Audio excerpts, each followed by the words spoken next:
advocate for yourself with confidence, saying, no, I know it's not normal to bleed through my clothes, or I know it's not normal to have spotting for, 2 weeks, or to have such bad pain that I'm canceling my plans or not going to school. Because instead, so many women tell me, I'm just sensitive. That's just the way I am. I don't tolerate it as well as other people because they've been dismissed as young women. Today's guest, Natalie Crawford, double board certified in OBGYN and reproductive endocrinology, has spoken on national stages and on the national news, host of the As a Woman podcast with over 5 million downloads, and author of the Fertility Formula. But what makes her different isn't just the credentials, it's that she actually teaches you how your fertility works. This is a conversation important for you and your daughter.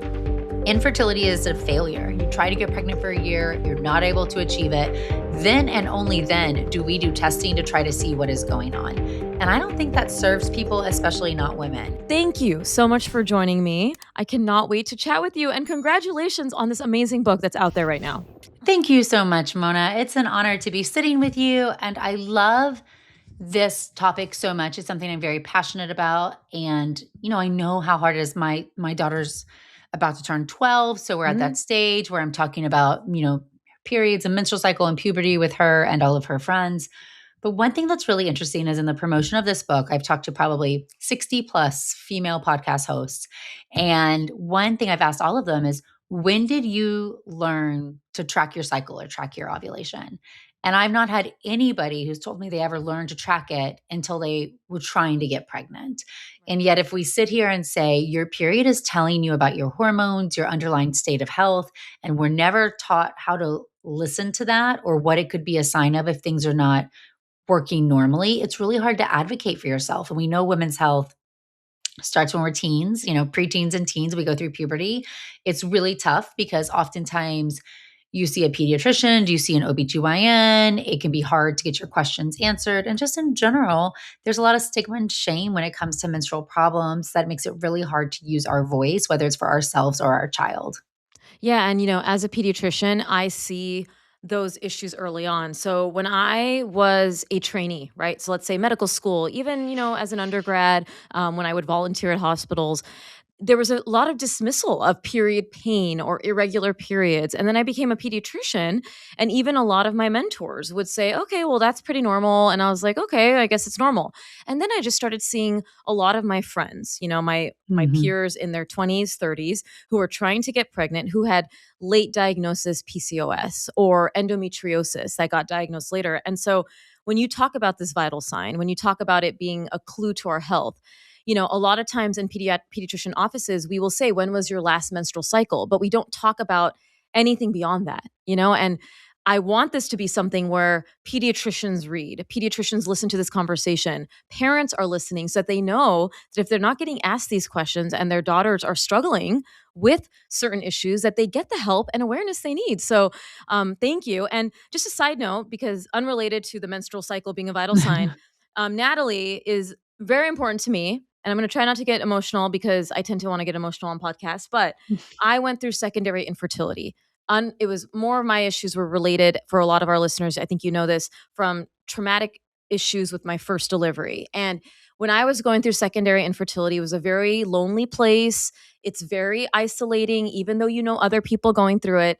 Yeah. And Natalie, because she was a friend, I would message her, not for medical advice, but more so like, protocol. Does this make sense? Like, here's what I'm doing. Here's what's going on. And honestly, the reassurance, calming tone, the, feedback you gave, not only personally, but what you do online on your YouTube, podcast, social, the world needs you to have a book out. So thank you so much for doing all the work you do, but finally putting out in book form. And what made you decide to write the Fertility Formula, having done all of the other things? And how does your concept shift the way we should think about fertility and reproductive health overall? Mona, thank you for that. I'm going to get emotional because when you start putting information online, I think we tend to think of it as hypothetical. Hypothetically, I can help somebody who's going through something because I've seen the patients who sit across from me struggling. But when you hear that it really does help, an individual in a moment who you did not clinically care for, nor could you because you can't see so many people, it really drives home how regardless of our education, what we're doing, what we know, the experience of not trusting your body and not knowing what's happening, the unknown, is just so overwhelming that we don't even have the compass to say, is this normal, right? Is this the right thing? Or how do I advocate for something else? I always wanted to write a book. And part of it is because when I first became a fertility doctor, a lot of this field, women's health in general has just been historically very paternalistic, where Yep. patients are told what to do. They're not given an explanation. And when they ask questions or say they search something on the internet, it's immediately dismissed, or a doctor takes a lot of offense to it. And I always felt that there's a lot you can gain from trying to understand what's normal. How do you question things if your doctor can't gauge it? But these patients knew nothing, so they had no way to advocate for themselves. And for something that we don't learn well enough, I thought a graduated approach, right? Let's learn about hormones and the menstrual cycle and egg count and then abnormal cycles and how do you track a cycle? Then how do you get pregnant and navigate infertility and the lifestyle factors? That knowledge builds off itself, like we learned in medicine. But social media is so great, but I would be saying the same things over and over. And I know you know this, right? I have talked about PCOS nearly a million times. Yet somebody will come to my page today and for the first time and they'll say, "Can you talk about PCOS?" Right, right. Right? Because they're brand new to it. Yeah. And I think that fueled long form content to start and why I have a YouTube and a podcast. But really thinking, gosh, somebody who really wants to take ownership over their health, it's more than you're even going to get in a 20 or 30-minute conversation. You want to give them the place to dive in and then go back to reference later. So I always say the perfect person for my book, you can leverage it at any place, but I would love for younger women to get it before they ever need to get pregnant or have any desire for pregnancy. Just the whole first half is learning about your body. And then you can use it as a guide when you want to get pregnant or you have infertility or you have questions. But we have the established fund of knowledge to be able to trust your body and show up and advocate for yourself with confidence, saying, no, I know it's not normal to bleed through my clothes, or I know it's not normal to have spotting for, 2 weeks, or to have such bad pain that I'm canceling my plans or not going to school. Because instead, so many women tell me, I'm just sensitive. That's just the way I am. I don't tolerate it as well as other people because they've been dismissed as young women. They create this identity where they never get their problem looked into. And instead, it's a true medical issue that then we're only finding out about when we're behind the game and failing to achieve something that's a life goal to us. So I think your first question was, why the book and what do I want to do with it? I would say my big picture goal, Mona, is that we totally change how we talk about fertility. Right now, Yeah. infertility is a failure. You try to get pregnant for a year, you're not able to achieve it. Then and only then do we do testing to try to see what is going on. And I don't think that serves people, especially not women. Instead to say, like, let's learn about normal, let's get earlier testing and treatment when things are not normal or before we want to get pregnant so we can intervene sooner and feel confident in the decisions that we're making. I love it, and I already love how you mentioned how, like, people come to your page and they're like, "Do you have that content?" Like, that happens every day, and I'm like, "What can I do to make you guys?" I have it on my website, you can search it online, I'm like, and now there's you a can be like resources page. and now Just you can Google. be like, "Do I have a solution for you?" "Oh, Yes, yes, I do," and you put up the book. I love that, and that's exactly why I'm writing my book as well. I could write many different books, and I'm sure you can, and you're focusing on this taking control of the future. And when me and you were chatting about what to talk about, obviously there's so many things in this book that go beyond, what we're chatting about today as the menstrual cycle being a vital sign. But I felt like it was just so important for my audience, right? Parents, people who care for children.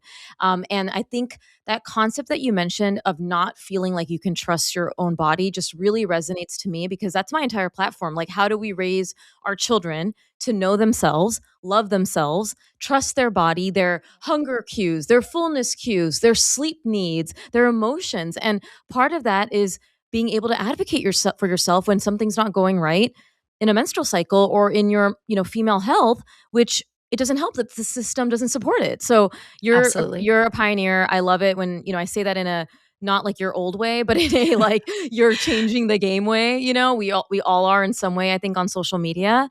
But I also know that you're a fertility physician, and I don't know if many people are aware of this, but you've also experienced infertility and pregnancy loss yourself. How Yeah. did that personal experience, which by the way, thank you so much for being vocal about that on your page. How did that shape the way you approach reproductive health, patient care, and also this book as well? Oh, such a great question. And, it's easy for me in a way, I think, to share about my experience now because I'm on the other side of it. And I just do want to Totally. acknowledge that the people who are sharing in the moment when they're in the trenches are truly changing the narrative for helping people not feel alone in infertility. And that wasn't my story. I didn't tell anybody. I felt so isolated when I went through it. But I had 4 pregnancy losses before my children. I was told I didn't have enough losses to get testing done. After 2 losses, I had to go lose another pregnancy first. When all my testing was normal, I was told just do IVF. I was told nothing in my lifestyle could make any difference in IVF. And not that I was ever opposed to getting testing or to doing IVF. I just felt like, despite being an OBGYN, the questions I got asked were so quickly dismissed, Yeah. yet physiologically didn't make sense. It changed my whole career. I'll also acknowledge this one, like, I was so unprepared how experiencing infertility as a fertility doctor, I was in training. It made me professionally doubt myself too. It felt in this personal bubble for a while, but in my head, if I can't get myself pregnant, how am I supposed to get other people pregnant? So it felt Oh, like a professional failure that just took me by surprise. And I think a lot of, type A or successful women start to feel that way. We're used to achieving our goals. This was a goal, we're not. And then we kind of lose control of what's happening, and it feels, you know, hurtful on so many different levels. We'll just say that. For me in fellowship, so 4 years of OBGYN, then 3 years of REI, a year and a half of it is research. Most REI fellows do an IVF lab project because they're easier to control. It's basic science. You have to publish a thesis and defend it at your oral board. So you have to have a project of merit.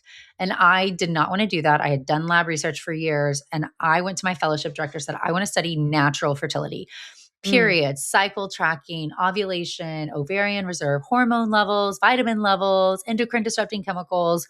Those are the questions I have, and I want answers to them. And I'm very lucky. I was at UNC. They have a huge school of public health. And my fellowship said, well, if you want to do that, we'll pay for you to get a master's in clinical research because you'll need that understanding in order to defend this thesis.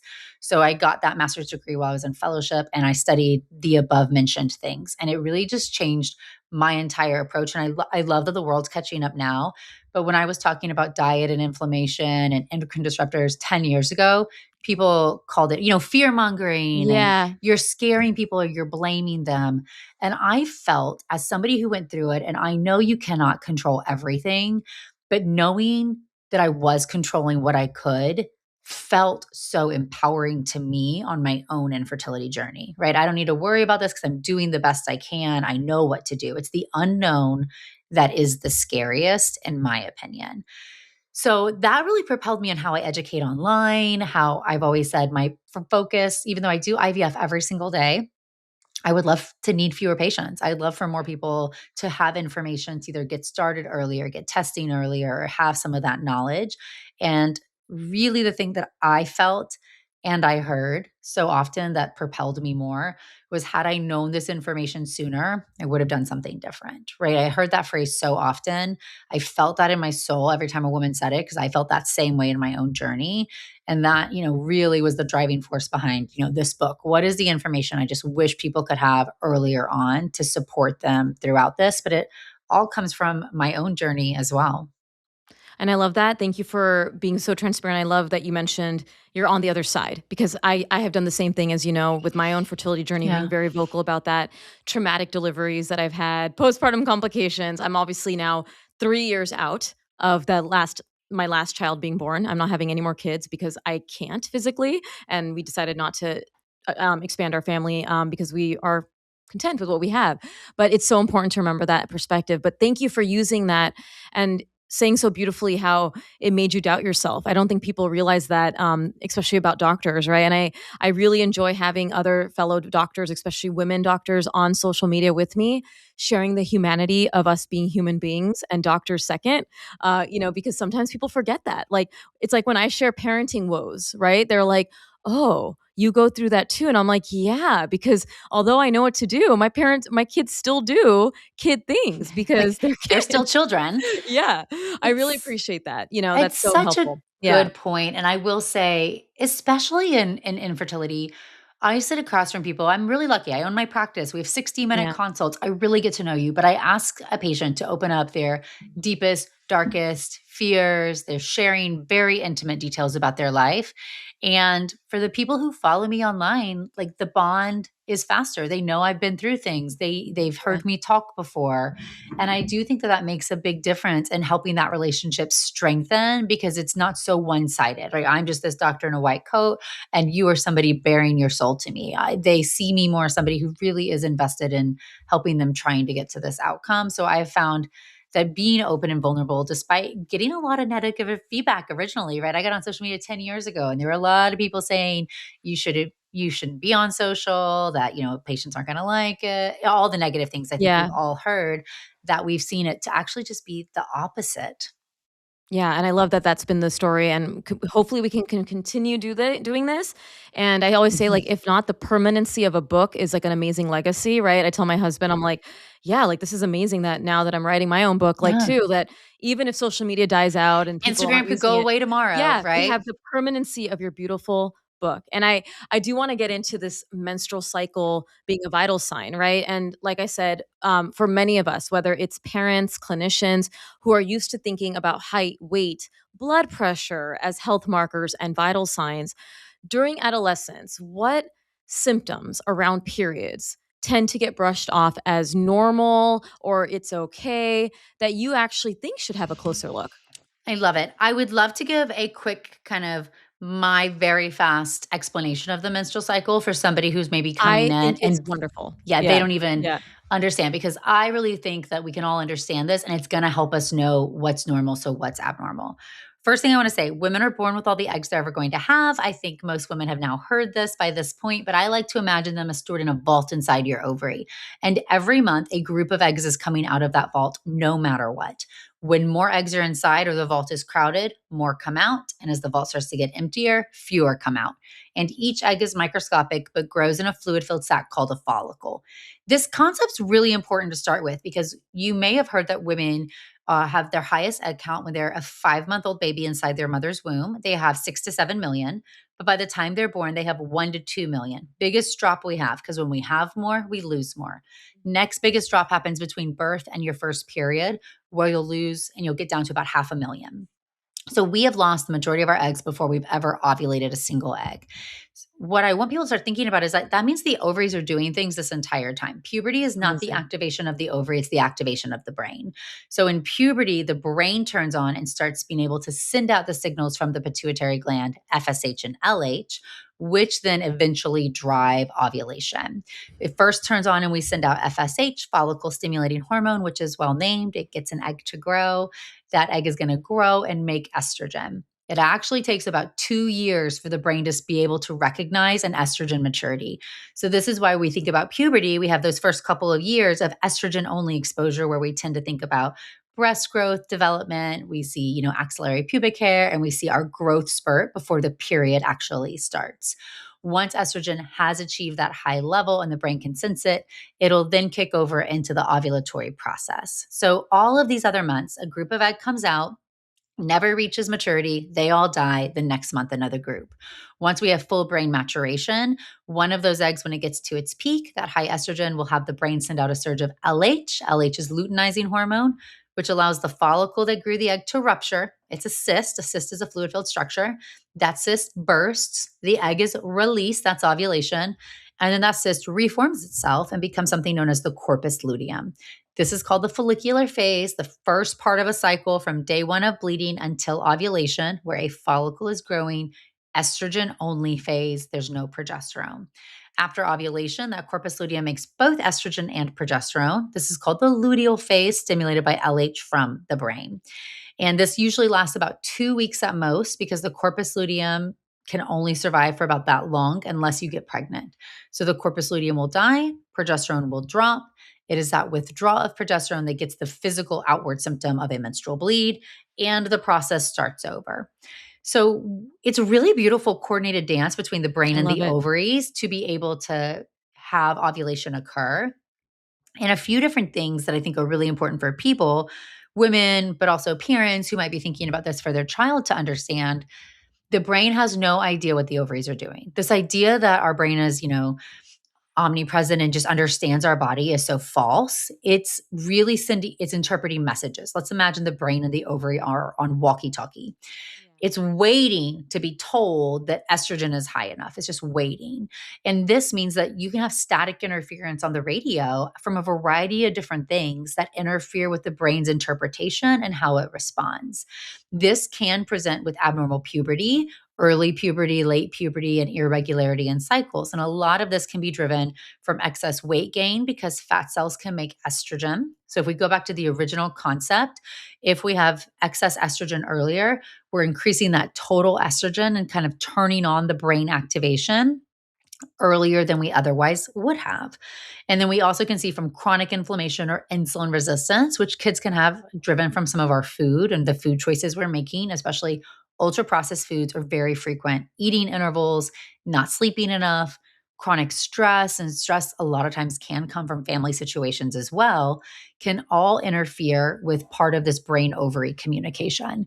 So when we start to think about the period being a vital sign. We have to know like the period is just one aspect of it, the bleeding. The entire menstrual cycle is really helpful in telling us what's underlying. And when we think about normal, we want it to be regular and predictable. We want to be able to not know when we're bleeding. Bleeding should typically Heavy bleeding is common for the first day or two, should not usually last more than a week. 5 days would be average. It should get lighter as you go and may end with spotting. A day of spotting before the heavy bleeding starts can be common, but more spotting than that can be a sign that something is abnormal. And there's many girls who will have like a week plus of spotting, and that's definitely telling us that something might be going on. And then bleeding through your clothes should be almost a never.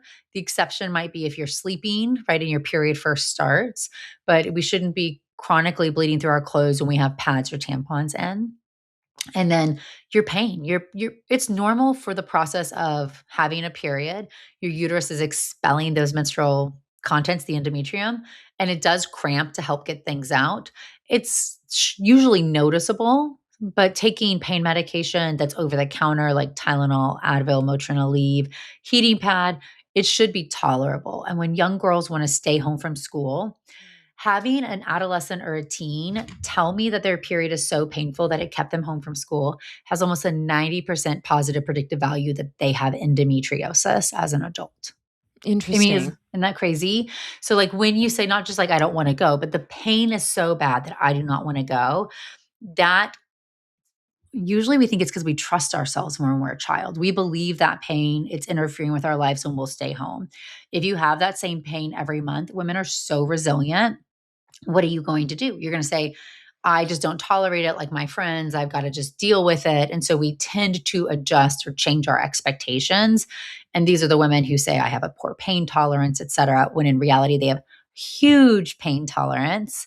They are just dealt with higher levels of pain because of the nature of endometriosis. So it can take a while. I think one of the hardest things in adolescence or when you're first starting a period is that you're going to start ovulating in those first 6 months or so. You may not have a perfectly regular pattern, right? The brain has just turned on, it's just figuring things out. But once we get outside that window, you should have a regular, predictable period. And when you do not, we start worrying about is there some external source that's interfering? That could be at the brain level, could be the thyroid gland, it could be at the ovarian level, it could be, from the external environment that should be looked into. And certainly a lot of teens will present with menstrual abnormalities that can be from not eating enough calories, from dieting, over exercising, from PCOS, from thyroid disease.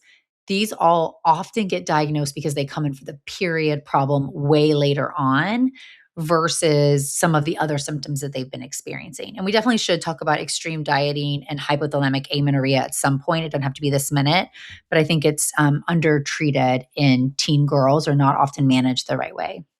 I love all of this, especially what you mentioned about the stats about endometriosis, which I would love to talk about as well, because I feel like as a pediatrician, because pediatricians are one of the first line people talking to these children, and we are Yeah. not trained to a level that we should know. So in your dream world, what are some of the questions that my fellow clinicians should be asking families? Like, is it because, like I mentioned at the beginning, sometimes we're asking about, when was your last menstrual period? But would you want to talk about heaviness?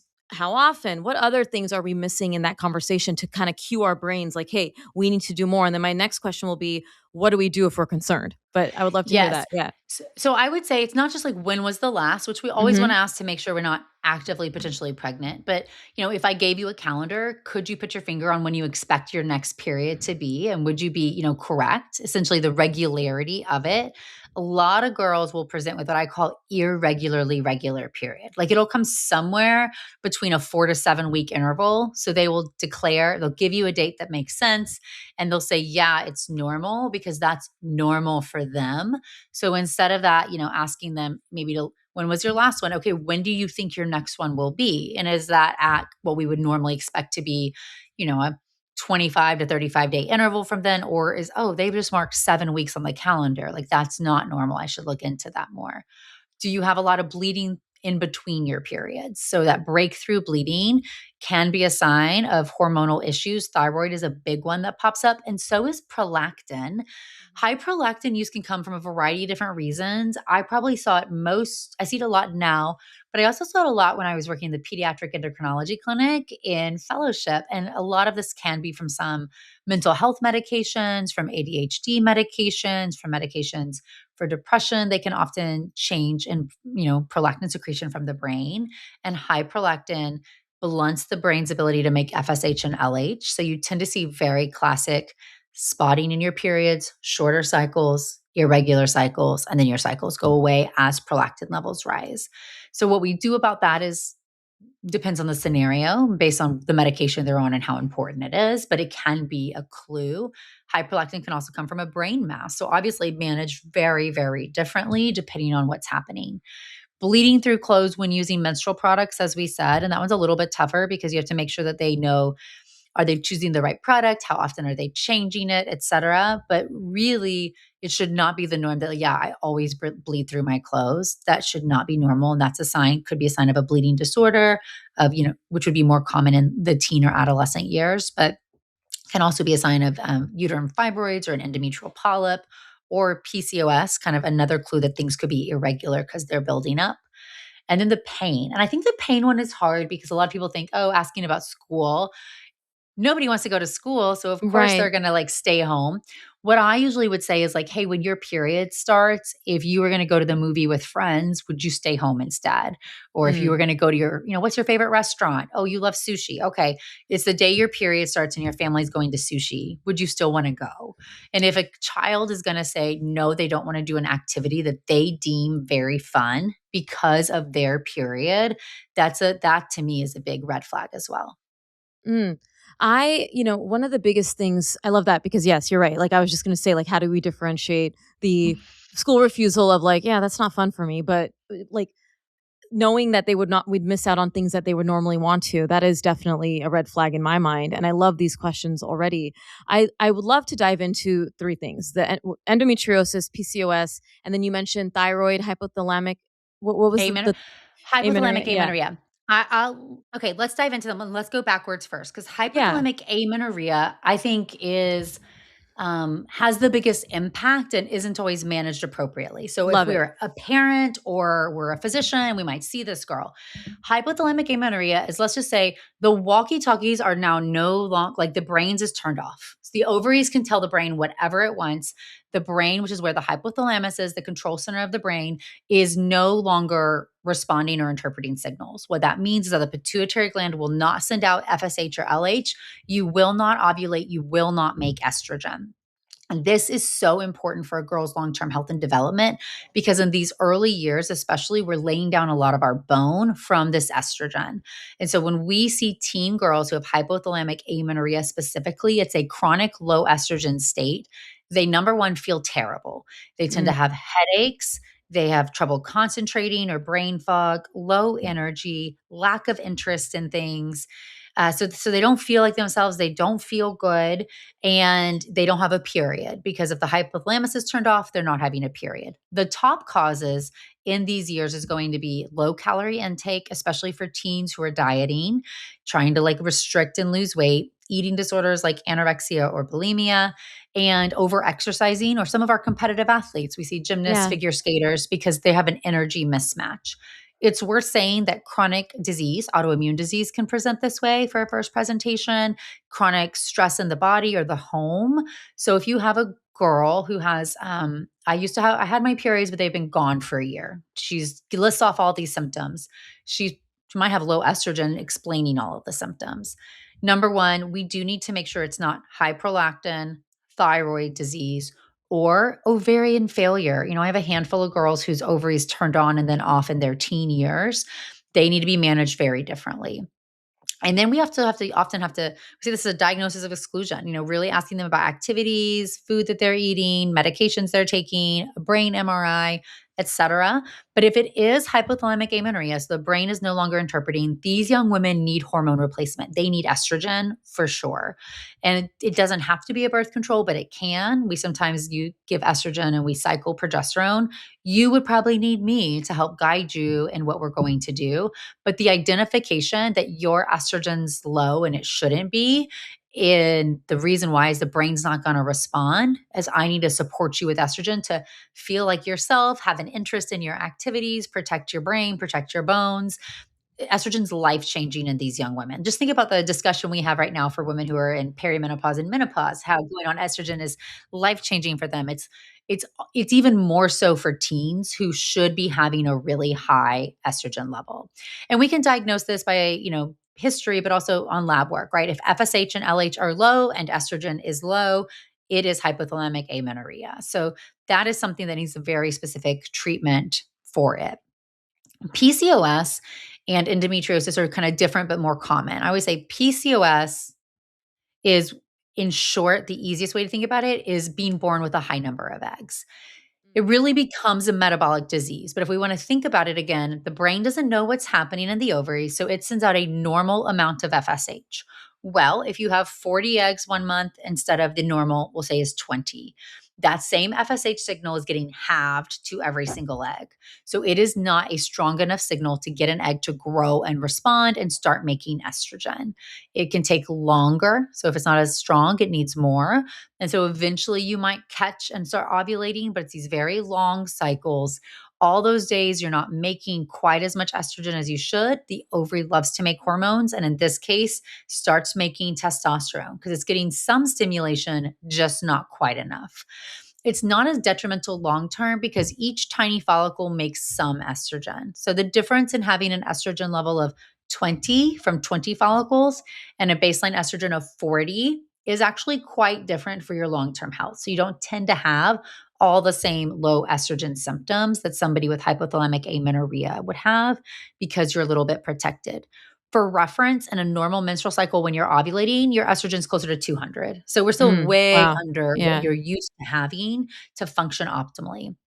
But that shift in testosterone production causes acne, can cause hair growth in places that you don't want. It can cause you to have that beer belly, right? Where men Yeah. distribute fat, that abdominal fat gain, instead of what we think about as that female, like hips and thighs fat, specifically that lower abdomen fat. And this all kind of counters with the metabolic health of having insulin resistance, which is tightly tied to our lifestyle. So even if we didn't lifestyle our way into it, you're born with PCOS. The choices you make, especially for teens, like getting enough sleep, how we help them deal with stress that they encounter, which I do find you probably feel strongly about this, that a lot of times parents sometimes are dismissive of children's stress because it's so different than parental Right. stress. What do you have to be stressed about? Like, you don't have that. Your I life is I so talk about that easy. so much. Yes, I do. Yeah. And again, to them and to their body, chronic stress does cause insulin resistance. And so, really trying to think about how we are supporting and understanding how do we manage stress, the foods that we're providing, how we model good behavior, fruits and vegetables, fiber, how that decreases insulin resistance and inflammation. So important in anybody, but especially in young girls with PCOS. And then building muscle, building and using skeletal muscle. Of course, as we're going through, our adolescent and teen years, is something that's not often talked about as much, but is Yeah. so important for PCOS long-term management because it can decrease inflammation and can really help with this insulin resistance combating. And then the plastic use. And you probably feel stronger about this than me. I studied PFC, so endocrine disrupting chemicals in fertility when I was in fellowship forever ago. I remember coming home and like getting rid of all of our products.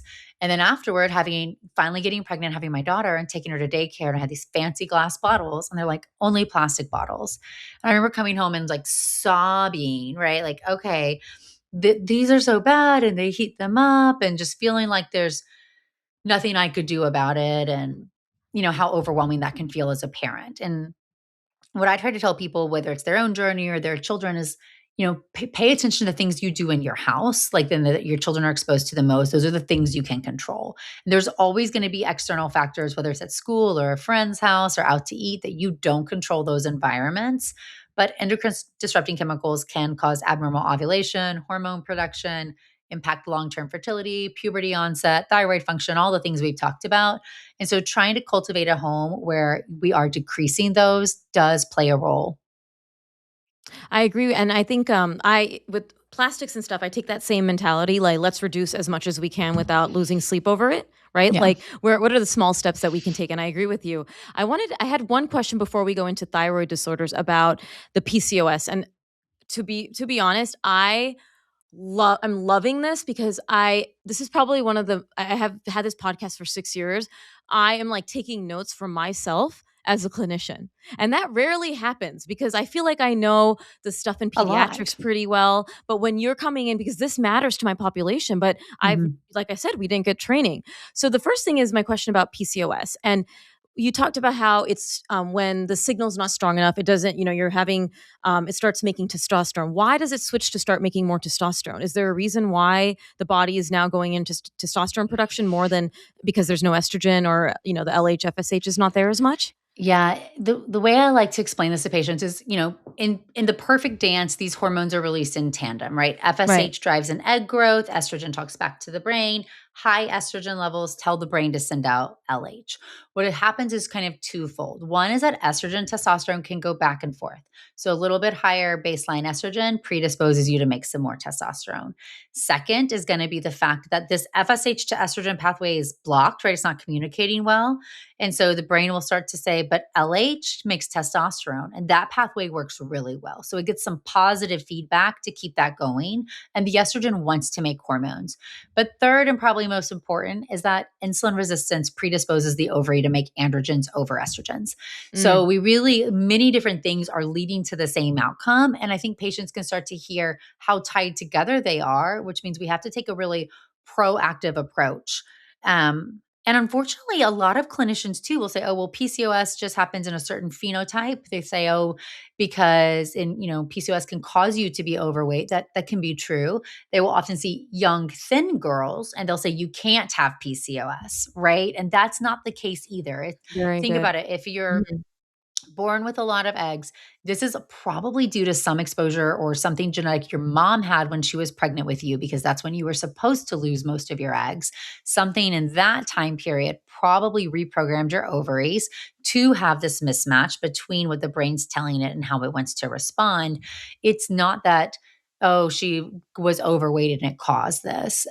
Being overweight can be kind of a symptom of it, but not in everybody. There's many young women who are lean who have this exact same problem. And it's why, though, we can imagine if we kind of understand the disease that, yeah, but if I lose 5 to 10 pounds and I am overweight, it will lower some of your baseline estrogen, and the brain may now be able to communicate clearer. So it can be a treatment strategy for all.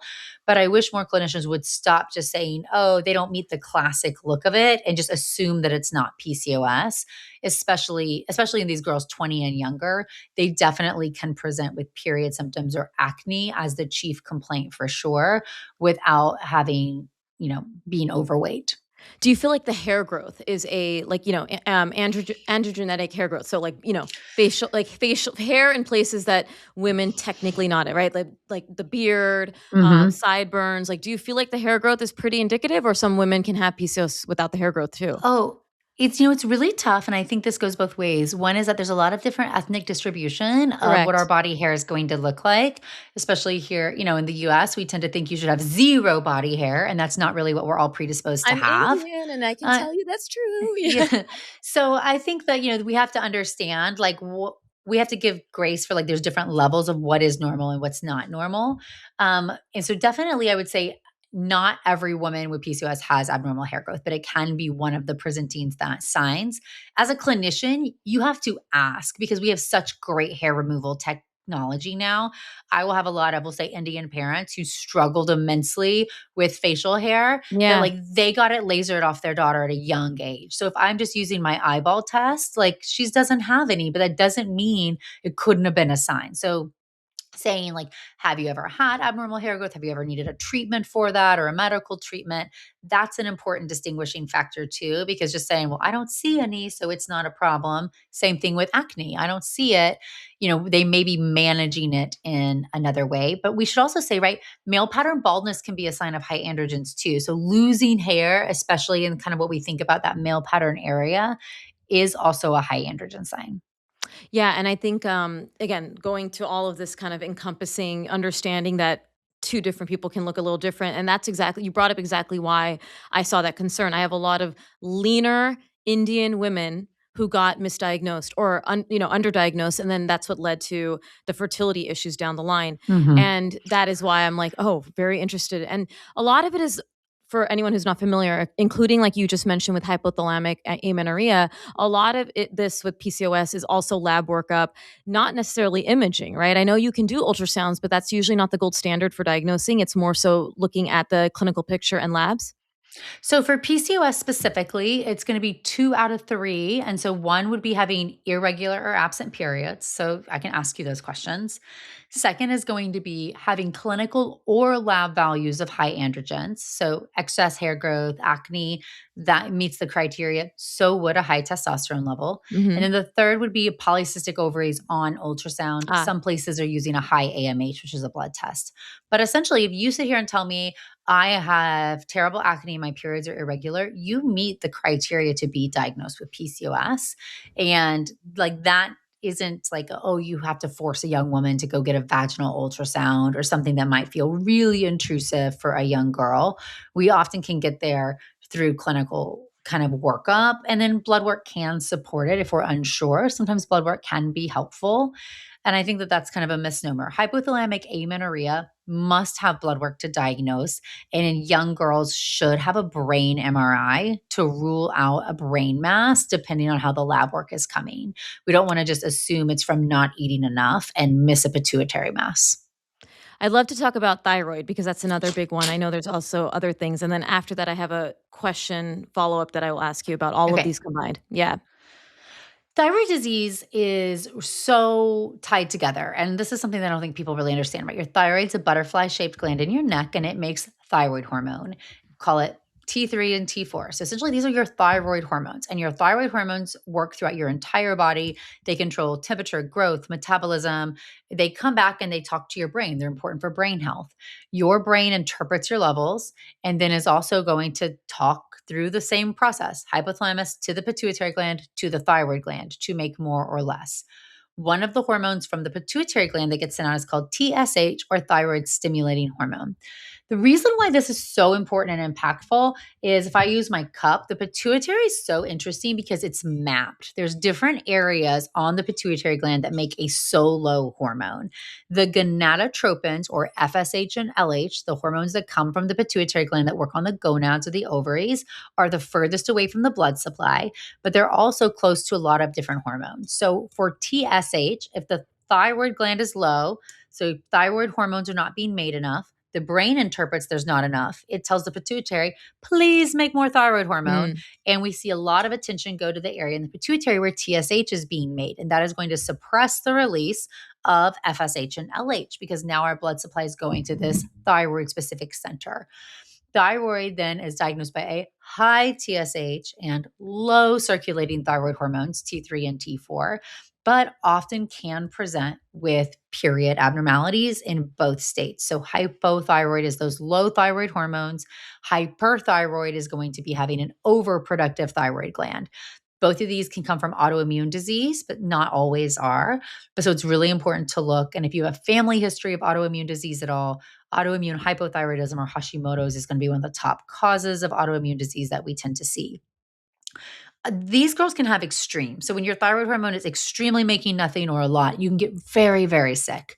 You can Yeah. end up, in the hospital. It can cause huge disruption because it's so important for the brain and for your whole body functioning. So trying to capture somebody much earlier in the process is so important.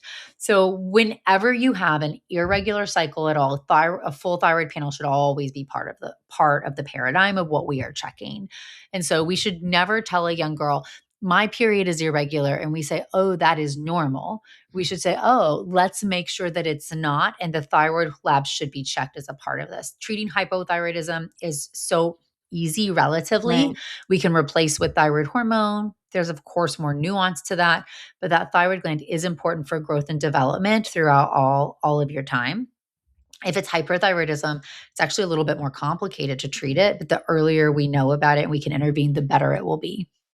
And that was the exact question that was my follow-up that I said I had a follow-up, right? We're talking about all these three major things, the hypothalamic amenorrhea, PCOS, thyroid disease. You already mentioned that when we know about these things, we can hopefully manage it. And the goal of that is that that can perhaps reduce the fertility issues down the line, correct? Exactly. You And know, explain, yeah, like, and maybe explain why, like, obviously, you just mentioned that if you can manage the thyroid disease, then, of course, then we have the FSH and LH that can probably start working on board again to get the follicles working, menstruation back on track, all of that. So each disease is a little bit different, Yes. but like in overall, if we won't put everything together. Well, one thing we can say is that having infertility, let's go from the back and come forward, Yeah. not being able to get pregnant for 12 months is associated with later health risks, notably metabolic syndrome, heart attack, stroke, earlier death, cancer. That's a huge, scary statistics. But why is that? Is that by the time you're trying to get pregnant and have infertility, there's underlying cellular metabolic dysfunction that has gone on so long, you're at a point where some damage has been done. Of course, if we're diagnosing it at the infertility stage, we want to modify, get on a different health trajectory there forward. But especially for women, and we want to think about your eggs are inside your body your whole life, we think of some of these statistics and how scary they are. If we can mitigate these factors even earlier, huge impact for long-term health and for fertility as well. When we think about things like the thyroid gland, I'll walk through a couple. The thyroid gland, Yeah. right? It has so much it has to do. When it has to work overtime longer, it will poop out and do nothing. It's going to be much easier for your long-term health if your thyroid gland still functions and we're supplementing it with some additional thyroid hormone support versus if it is completely in failure and can't do anything.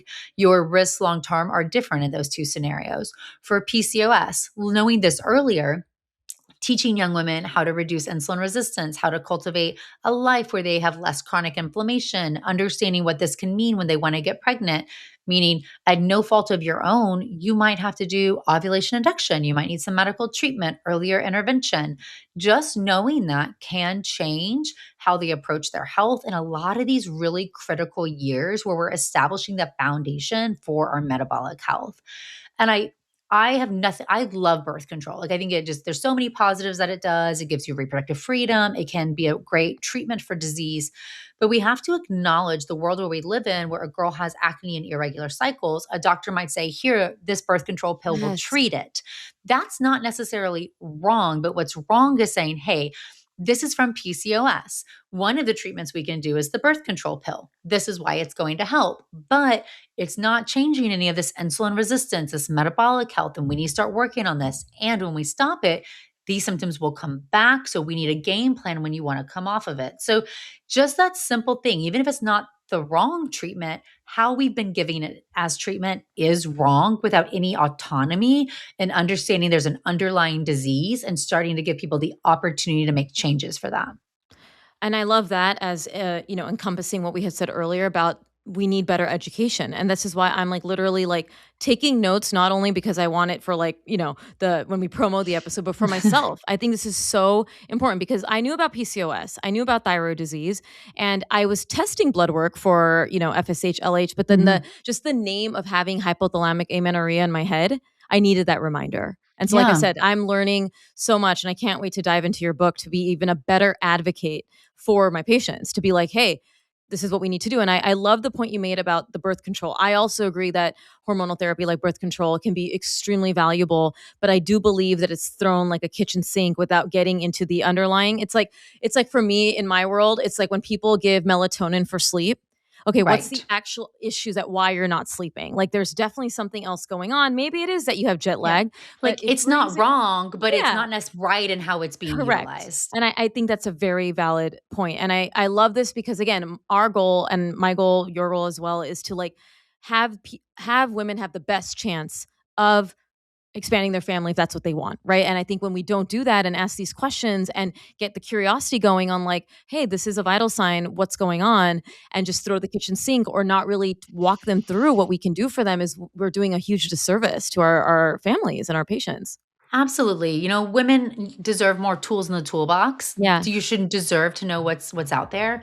But a lot of these tools are, come from where we started this conversation, like understanding what's supposed to happen normally so you can navigate when it doesn't in an easier way. Is there anything else that we missed about menstrual health in the adolescent years that you wish we would know? You already went through like the regularity, the things that you talked about, but is there anything else high yield that you want to share today? I guess we could like a couple other points really, really fast because I said them like in a sentence, but we could drive them home. Yeah. Young women can't, you should start puberty, you should start your period within 2 years of breast development, and you should have a period by age 16, at the latest. And if you are not, please go to a doctor for an evaluation. I Yeah. have diagnosed young women with ovarian failure for a variety of different reasons. They sometimes need puberty initiation with estrogen. They do not need puberty initiation with a birth control pill that will absolutely change their breast development. They won't reach their max height. So we need to very systematically approach how we initiate puberty in them.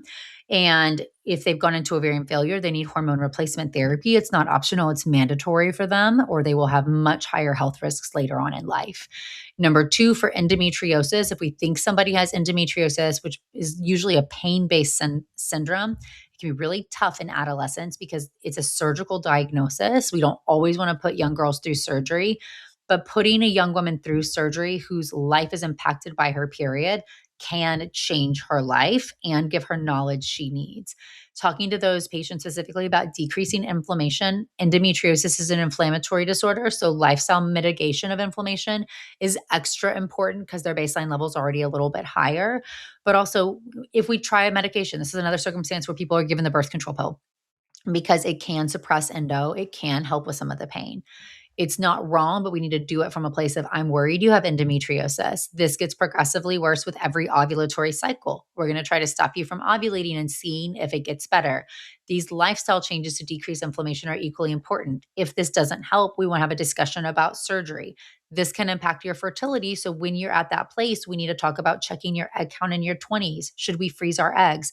These simple phrases said to a young girl by a pediatrician in her teen years will make them approach how they think about their reproductive health in their 20s and 30s completely different. So even if you're not doing it now, you're not putting them to surgery, you're not putting in the referral, just telling them, I'm worried you might have this. We're going to investigate it when you're older, or you should keep this in mind, or these are things to look out for. That is so powerful for how we develop that health literacy for our own journey. And part of my role is always being able to make diagnosis, make parents feel seen, patients feel seen. Obviously, when we do the workup, or if someone's listening to this and be like, hey, my pediatrician, I've expressed concerns, I don't feel like they're listening. Who would be that next person for a parent of a teenager that they should be talking to? Is it an OB? Do you think they should be going to an REI? Obviously, who's someone who has more advanced experience in fertility? Who is that next point person to get themselves heard? It's a good question. Most of my adolescent teen patients come to me through their OB. So usually they'll go pediatrician to OBGYN, who typically will do some of the initial testing. I always view if you're a pediatrician listening, which I know is a lot of your audience is, or you're a parent, the goal for the pediatricians is to get to the next step, right? Just for them to not say, hey, yeah, that's normal, right? We want to say, okay, this is not normal. You're going to go somewhere else. If you're already established with an OB, which used to happen earlier when pap smears were younger and, birth control was kind of exclusively tied to getting your pap smear, Mhm. younger women were seeing an OBGYN earlier, but a lot of them in their teen years never see an OBGYN. So this would be the good opportunity if you're a mom, like to schedule your daughter with your OBGYN and say, hey, like I'm worried about puberty, periods, etc. And they can start the workup to get them in with us. It's not wrong to see a reproductive endocrinologist, but we do see a lot of infertility. Our wait times can be longer, Yeah. and your pediatrician or your OBGYN can probably expedite that. Like if you called me and said, I have a young girl who hasn't gone through puberty and she's 17. What labs do you want? Right? I help my community navigate, draw these, send her to me, let me get her in faster. So as a parent, we'll say specifically, helping your child get to that next level is just part of the, squeaky wheel approach sometimes of like, no, I need this worked up more. Who can we get to? I always like to be self-critical of our profession. And what I say by this is that, like in my world, right, child development, there's some pediatricians who are still not understanding or aware of autism and when to Yeah. refer or say, let's watchful wait. Do you feel in this day and age, as we speak in 2026, that most OBs in the world are being more aware of patient's pain, being more respectful? Like, we at the beginning of this, we talked about like the paternalistic nature that has Yeah. kind of made it so, but or do you feel like things are changing where there's more ability to advocate and people being heard of for their concerns in all these fertility, painful periods, all of these issues that we're talking about? I think both things can be true. I also think there's Mhm. a lot of good doctors and bad systems. And my Love what you said. biggest piece of advice here is, especially in the OB world, is that an annual exam is not a problem visit. And a lot of patients don't understand the language of navigating the health system. So if you have a problem, you're bleeding through your clothes, or your periods are painful, or they're irregular, you can schedule a problem specific visit where that is all you talk about. And that's going to give your doctor the best opportunity to have all of that time just to focus on the problem and you. Because so often I see patients say, oh, yeah, I have this. I'll bring it up to my OB at my annual visit. But at your Mm, annual visit, I'm sure you feel the same way about well child checks, right? I You have a do. list of things Yeah. to do. You have to So much. check off, you Yes. have to talk about, et Yeah. cetera. But if you have a problem, schedule a problem focused visit. Same rules apply with an OBGYN. I think a lot of people just try to say, I'll bring that up when I'm there. Then there's not time to address with it. And they're left feeling very unsupported with what the problem is. So we also have to use a healthcare system that's not very patient centric, at least to the best that it can function, and to really try to see. And if you're getting dismissed, that's not the doctor for you. We should never feel married to a doctor or to a system. And we should feel Yeah. empowered to say, I deserve to have somebody who's helping me with my care, who understands me, makes me feel seen and heard and validated and listened to, because that is often what we can control when it comes to our patient's experience.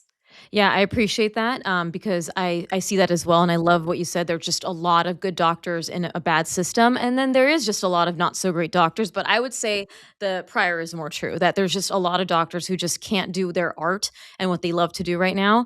And people might be saying, "Well, why don't we talk about it? Like, why are they not talking about the well visit?" It has a lot to do with the time. Like, I don't think people realize. Like you said, for me and I'm sure my OB colleagues, right, who see multiple patients, I have to see so many patients in a short period of time because of insurance reimbursement and how the practice is running. In my dream world, I would also love to have 60 minutes like yourself to talk about general pediatrician stuff, right? But we don't get Yeah, that. And if I honestly believe that if OBs, like general OBs and pediatricians had the 60 minutes or it'd whatever be time they totally need, different. it would be totally different. Like, wow. I just think about all the things I can change in the world, like, and how people would not necessarily need me anymore because I would be able to give so much anticipatory guidance, so much education. So, thank you for bringing that point, because I always like to drive that home when I speak to fellow clinicians on my show about we are trying our best to do what we can in a system that doesn't support us. So, I Right. appreciate that. My last Absolutely. question for all of my authors is what is your favorite chapter in this book? It's like choosing a favorite kid, but what is it? Which one? Oh, that's such a good question. It's the first chapter. The first chapter is Okay. called How Inflammation is Hijacking Your Fertility. You're writing a book, so you're going to get this. It wasn't originally slated to be the first chapter.